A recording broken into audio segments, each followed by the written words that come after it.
空气滑水道瞬间倒塌，前总统马英九人差点卡在里头。感谢我们工作人员的协助。 随护赶紧把人带出来，没事没事，只有吓一跳。有没有吓到？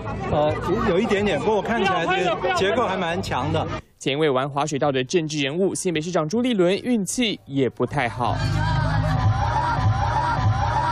当保龄球状滑水道上摔一跤，但众目睽睽摔跤的可不只有他。林在松，动转，林在松。 总统蔡英文受旗誓师也不小心摔倒，政坛意外插曲不断，有人把原因归咎在星座上。这一周呢，水星已经正式的逆行了，所以我们开始用一种逆行的方式来回顾一下自己。从7月26日到8月19日都是水星逆行日，状况比较多，运气不好怪水逆，总统摔跤，朱立伦被缠倒，但马英九可说是摔出新高度。